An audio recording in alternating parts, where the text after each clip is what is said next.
The Legend of Zelda Wind Waker is nowadays considered to be one of the most beloved 3D Zelda games due to numerous reasons. And as most 3D Zelda games, this one had a port, and in this case it was to the Wii U. So of course this video will only be talking about those changes, that being the GameCube to the Wii U, since again it was only to that system. And I will mostly go over gameplay things, since of course some technical changes like the resolution are expected when porting to a newer console. But in terms of something that was not exactly a resolution change, but it's still kind of technical, has to be how the cell shade in the Wii U version works. So now lighting here is more realistic and it's just a lot better in comparison to the original game. Also, the cell shading is a lot more softer in dark areas. And I know this isn't a gameplay change, but this is a change regarding how the game looks without just being a resolution upgrade. And another change that's in vein of the lighting is that the Wii U version has a lot higher quality of music, so the game sounds more full, if that makes sense. But most of the sound effects were not changed from the original, so that's not really like a big difference, but mostly the music was just touched up here. But now we move on to some gameplay changes, and one of the biggest ones affect the late game, and that has to be the Triforce Shard quest. This was shown to the point where 5 out of the 8 total shards you can actually get without decrypting a Triforce shard.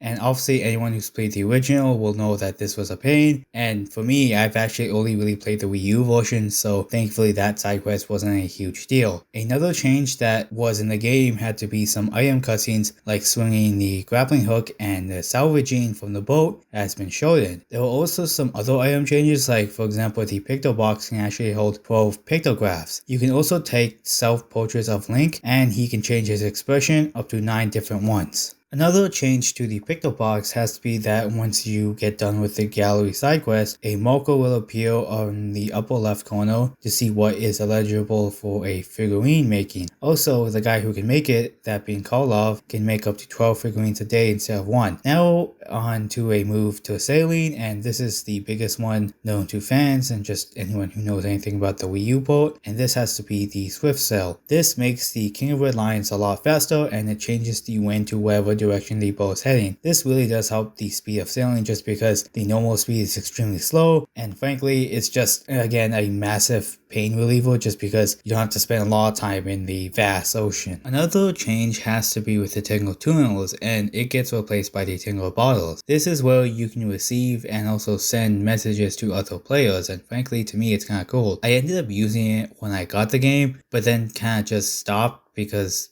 it wasn't really all that useful, since again you don't really get much out of it. It's just a cool little side thing, and also that Miiverse is dead, so even if you want to use it, you can't even try just because of the online service I was connected to. Another change was to the grappling hook, to where you can actually change the direction where you're swinging without having to stop. You can also use this item in a first person view, and it also applies to the boomerang, hero's bow, and the hook shot. Another really big addition to the HE port that it was also in other Zelda games like Skyward Sword and Link Between Worlds was the hero mode, and unlike those games, this is actually unlocked at the start. But this one basically functions the exact same as the other ones, where you take ×2 damage and recovery hearts don't appear in the wild and when you defeat enemies. The next thing that has actually changed, and it's only because it's on the Wii U, but you can actually play the game with the gamepad only. The gamepad also does allow for gyro controls and has an extra screen for the map if you play on the TV. It also allows you to pick items from there without having to pause the game, and again this is only if you play with the TV. Then there was some gameplay elements that were slightly changed, one of them being the fact that you can hold 500 rupees at the start instead of 200. There were also 5 new treasure charts that replace the Triforce one. The Hero's Charm can actually no longer be obtained from Miss Marie, and now is located at the bottom of the Savage Labyrinth. There used to be a piece of heart there, but now that was just changed to an underwater chest. A change I would imagine that was extremely helpful is that Link can actually no longer be knocked out from the boat when he takes damage, other than something like explosive barrels. So for the most part, if you just get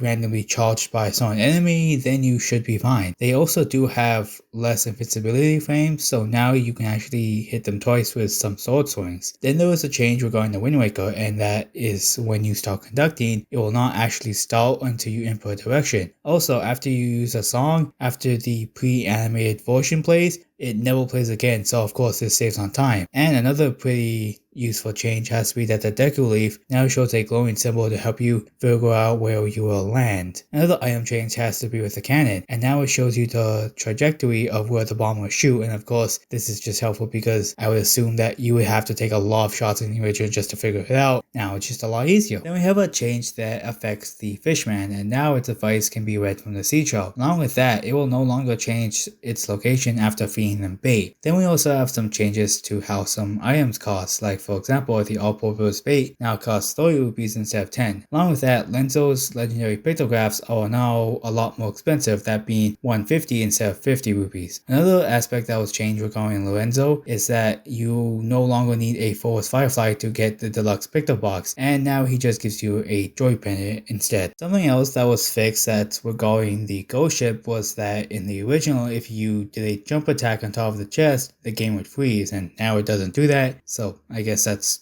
for the better, obviously. Then there was another change that isn't game breaking, and this one is with the boomerang, where it does not hit the Calais Demos through its bulb when it's coming back to Link. Another monster related change, and that's the Mogera's tongue does not extend, and it cannot be latched onto when it's flying towards Link. Then there is a change that is in regard to the Earth and Wind Temples, and this is where Medivh and Makar will follow Link through doors, because before you had to carry them. This I would imagine would be really annoying, so it's good that they changed it. Then we move on to an interface change, where now some items are on the D-pad. The Wind Waker is always there, stuff like the cannon always being on the left and right sides of the D-pad, and the salvaging with the grappling hook is now on the bottom. And the final change I want to go over, and I think it's pretty huge, is the end credits. The original, it was pre-rendered, but in the HD version is now real time, which is kind of odd to me. But due to the change to real time, the transitions have been changed to fade to white, since it was assumed that it would take too long and it was too hard to implement the original cutscene transition to a real-time window. And that's all the big changes to Wind Waker HD. There are some minor gameplay elements that were changed, but I do think that all that was changed was to help out smooth out parts in the original. But what did you guys think of the HD port along with the changes? I found them to be pretty neat, and it makes this one definitely the definitive edition to play Wind Waker. But thank you all for watching, and see you guys later.